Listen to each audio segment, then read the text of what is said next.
우크라이나 난민이 총 260만 명이 발생하고 있습니다. 거의 소규모 나라에 해당하는 난민 규모입니다. 대부분 어린아이들과 여성들로 이루어져 있는 상황입니다.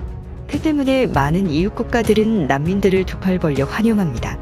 이들은 좋은 노동력이 될 수 있을 뿐 아니라 인구 감소의 문제를 안고 있는 선진 유럽 사회에는 아주 좋은 기회로 작용하고 있습니다. 그런데 해외 국가들이 우크라이나에서 가장 모셔오고 싶은 사람들은 바로 우주과학 기술자, 그리고 핵물리학자들입니다. 우크라이나는 구소련의 최고 과학기술을 보유한 나라였는데요. 그런데 이들 중 일부가 한국에 들어올 수 있다는 분석이 제기되고 있습니다. 그럼 어떻게 상황이 전개되는지 살펴봅니다. 우크라이나 고급 기술 인력 유출. 구소련 시절 소련의 대표적인 중공업 지역이었던 우크라이나는 군수 및 중공업 기술이 크게 발전한 국가입니다. 이런 연유로 해외 각 국가들은 우크라이나와의 교류로 여러 기술들을 도입해오는 경우가 있습니다. 우리나라 역시 마찬가지입니다. 우크라이나의 기술을 들여와 가스터빈 기술 개발, 우주로켓 기술에 우크라이나의 기술이 들어갔습니다. 그런데 이번 우크라이나 사태를 계기로 많은 고급 기술 인력들이 해외로 빠져나갈 것으로 관측되고 있습니다. 현재 대부분의 난민들은 여성과 어린아이들이 주를 이루고 있고 60세 미만의 우크라이나 남성들은 국경을 넘을 수 없는 상황입니다. 그러나 우크라이나 사태가 잦아들고 휴전협정 등이 이루어지게 되거나 친러시아 정부가 수립될 경우 많은 수의 우크라이나인 과학자들, 기술자들의 해외 유출이 이루어질 것으로 관측되고 있습니다. 더욱이 현재 우크라이나의 1인당 GDP는 37,000달러로 1년에 우리 돈 400만 원 정도밖에 벌지를 못하는 상황입니다. 이 때문에 소득 수준이 높은 국가들로의 고급 기술 인력의 유출이 매우 우려되는 상황입니다. 그 중에서 한국이 러시아계 난민들과 망명자들이 정착하는 주요 국가 중 하나가 되면서 고급 기술을 보유한 우크라이나인들의 한국 이주 역시 탄력을 받을 것으로 관측되고 있습니다. 이 중에서 가장 기대되는 분야는 우주로켓 기술 분야입니다. 한국과 아르테미스 프로젝트 참여하는 우크라이나. 미국 정부가 다시 부활시킨 달 탐사 계획인 아르테미스 프로젝트는 2024년까지 다시 달에 유인 착륙을 목표로 한 국제연합 프로젝트입니다. 이 프로젝트에는 한국을 포함한 16개국이 포함되어 있습니다. 이 중에는 우크라이나가 포함되어 있습니다. 우크라이나는 항공우주기술 강대국으로 구소련 대부분의 우주기술과 대륙간 탄도미사일 기술이 우크라이나에서 탄생했습니다. 우크라이나의 우주로켓 기술은 중국의 우주로켓 분야에 엄청난 영향을 미쳤습니다. 우크라이나는 중국의 로켓 기술, 항공모함 기술 등 상당 분야의 중국 최첨단 분야를 우크라이나의 기술력이 제공된 상황입니다.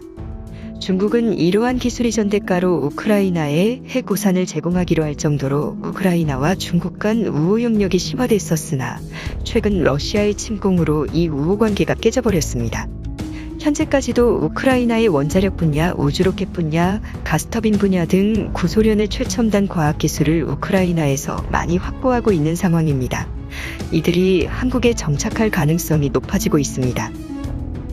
슬라브계 유럽인 과학자 한국 비화 사례. 우크라이나인, 러시아인을 포함한 슬라브 계통의 유럽인 과학자의 귀화 사례는 한국에서도 점차 증가하는 추세입니다. 과학 분야에 있어서는 주로 한국과 러시아 간 민간 교류, 학술 연구를 통해 한국인 연구자들의 권유로 한국의 귀화가 이루어지는 것으로 분석되고 있습니다.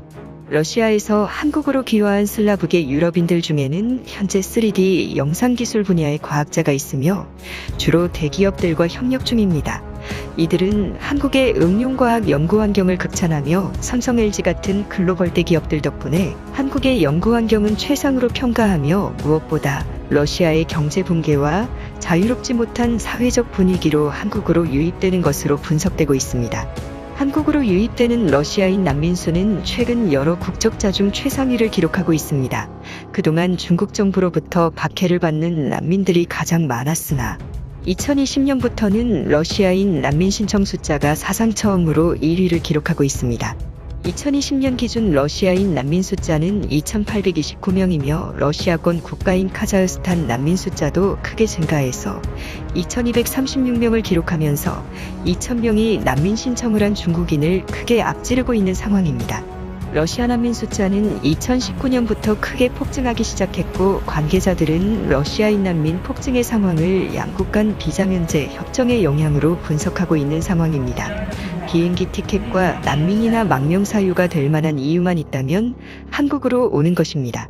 이번 우크라이나 사태를 계기로 우크라이나계 러시아인 고급 인력들과 우크라이나인들이 다수 유입될 것으로 관측되고 있습니다.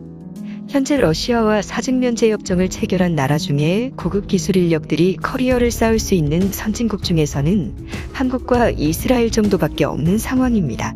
한국 내 체류 중인 러시아인의 숫자는 약 6만 명가량 있는 상황이며 한국에 체류 중인 외국인 중 6위를 기록하고 있는 상황입니다.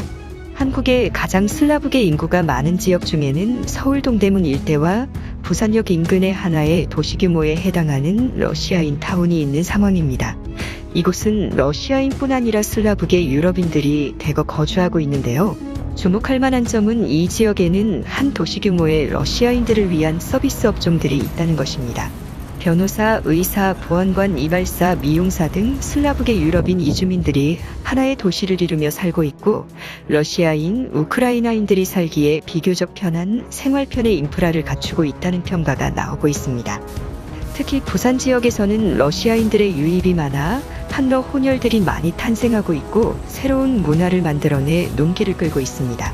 최근 우크라이나 사태를 계기로 우크라이나계 러시아인들이나 순수 우크라이나인들의 유입이 많이 증가할 것으로 관측되며 그 중에는 의사, 과학자, 기술자 등 한국에 도움이 되는 전문 인력들의 유입도 많이 이루어질 것으로 관측됩니다.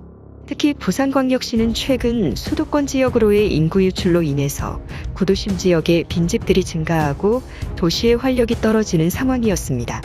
그런데 최근 슬라브 유럽계 인구가 크게 증가하기 시작하면서 부산만의 독특한 매력이 만들어지고 있는 상황입니다.